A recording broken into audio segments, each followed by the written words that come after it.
আসসালামু আলাইকুম প্রিয় এইচএসসি 24 পরীক্ষার্থীরা। তো আজকে তোমাদের বাংলা প্রথম পত্রের বিষয় পরীক্ষা অনুষ্ঠিত হয়েছে। তো আজকে যেহেতু বাংলা প্রথম পত্রের বিষয় পরীক্ষা অনুষ্ঠিত হয়েছে, তো আজকে কতজন শিক্ষার্থী ফেল করছে এবং কতজন শিক্ষার্থীকে বহিষ্কৃত করা হয়েছে এবং পরিদর্শক শিক্ষককে বহিষ্কৃত করা হয়েছে, এই ভিডিওর মাধ্যমে তোমাদের বিস্তারিত জানাবো। একই সঙ্গে যেহেতু দেশের বিভিন্ন অঞ্চলে বৃষ্টি হচ্ছে, এই বৃষ্টির কারণে তোমাদের এইচএসসি পরীক্ষা যে সময়টা ছিল যে 10টা থেকে এইচএসসি পরীক্ষা শুরু হবে, সেটা একটু শিথিল করা হয়েছে। তো এই বিষয়ে কিন্তু শিক্ষা বোর্ড থেকে নোটিশও প্রকাশ করছে। তোমরা যদি এখানে একটু লক্ষ্য করো, এইচএসসি কর্নারে এখানে তোমরা ডেইলি এক্সাম রিপোর্টটা তোমরা এখানে দেখতে পাচ্ছ, একই সঙ্গে জরুরি একটা বিজ্ঞপ্তি তোমরা এখানে দেখতে পাচ্ছ।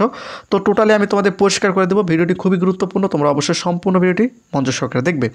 তো প্রথম অবস্থায় তোমাদের এইচএসসি 24 পরীক্ষার যে সময়সূচি যেটা শীতল করা হয়েছে সেটা তোমাদের একটু পরিষ্কার করে দেয়। তো এখানে তোমরা জরুরি বিজ্ঞপ্তিটা তোমরা এখানে দেখতে পাচ্ছ, যেটা আজকে মাধ্যমিক উচ্চ মাধ্যমিক শিক্ষা বোর্ড ঢাকা থেকে প্রকাশিত করেছে, তোমরা এখানে দেখতে পাচ্ছ। তো এখানে শিক্ষা বোর্ড থেকে কী বলেছে তোমাদের যদি একটু পরিষ্কার করে দেয়। সংশ্লিষ্ট সকলকে জানানো যাচ্ছে যে আজ 30 জুন 2024 এইচএসসি ও সমান পরীক্ষা শুরু হয়েছে।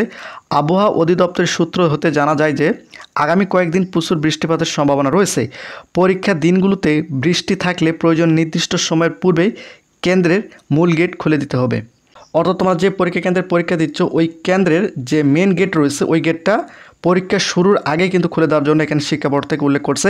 পরীক্ষার্থীদের কেন্দ্রে প্রবেশের ব্যবস্থা করতে হবে। অনিবার্য কারণে কোনো কেন্দ্রে পরীক্ষা শুরু করতে আধা ঘন্টা কিংবা 1 ঘন্টা দেরি হলে জরুরি পরিস্থিতিতে বিবেচনায় উক্ত আধা ঘন্টা কিংবা 1 ঘন্টা সময় সমন্বয় করে পরীক্ষা শেষ করার প্রয়োজনীয় ব্যবস্থা গ্রহণ করার জন্য অনুরোধ করা হলো। যেহেতু দেশের বিভিন্ন অঞ্চলে বৃষ্টি হচ্ছে, তো এই বৃষ্টির কারণে যদি এইচএসসি পরীক্ষার্থীরা যথাসময়ে পরীক্ষা কেন্দ্রে না আসতে পারে, তাহলে ওই কেন্দ্রের পরীক্ষা আধা ঘন্টা থেকে 1 ঘন্টা মতো পিছানোর জন্য কিন্তু এখানে শিক্ষা বোর্ড থেকে উল্লেখ করছে, বা সেটা বিবেচনার কথা কিন্তু এখানে শিক্ষা বোর্ড থেকে উল্লেখ করছে। তো এখন বিষয়টা হচ্ছে যে আজকে যেহেতু তোমাদের বাংলা প্রথম পত্রের বিষয় পরীক্ষা অনুষ্ঠিত হয়েছে, তো আজকে কতজন শিক্ষার্থী ফেল করছে এবং কতজন শিক্ষার্থীকে বহিষ্কৃত করা হয়েছে সেটা তোমাদের একটু পরিষ্কার করে দেয়। তো এখানে তোমরা নোটিশটা দেখতে পাচ্ছ, দেখো এটা মাধ্যমিক উচ্চ মাধ্যমিক শিক্ষা বোর্ড থেকে প্রকাশিত করছে। সকল বোর্ডের তথ্য কিন্তু এখানে রয়েছে। ঢাকা, রাজশাহী, কুমিল্লা, যশোর, চট্টগ্রাম, সিলেট, বরিশাল, দিনাজপুর, ময়মনসিংহ, মাদ্রাসা কারিগরি বোর্ড, সকল বোর্ডের তথ্য কিন্তু এখানে রয়েছে। তো এখানে বিষয়টা হচ্ছে, এখানে তোমরা বোর্ডের নামগুলো দেখতে পাচ্ছ, একই সঙ্গে কেন্দ্রের সংখ্যা দেখতে পাচ্ছ, তথ্যপ্রাপ্ত কেন্দ্রের সংখ্যা দেখতে পাচ্ছ, মোট পরীক্ষার্থীর সংখ্যা তোমরা এখানে দেখতে পাচ্ছ। যেহেতু সিলেট বোর্ডে এইচএসসি পরীক্ষা অনুষ্ঠিত হয়নি, সেক্ষেত্রে এখানে 0 দেখাচ্ছে, তোমরা এখানে দেখতে পাচ্ছ।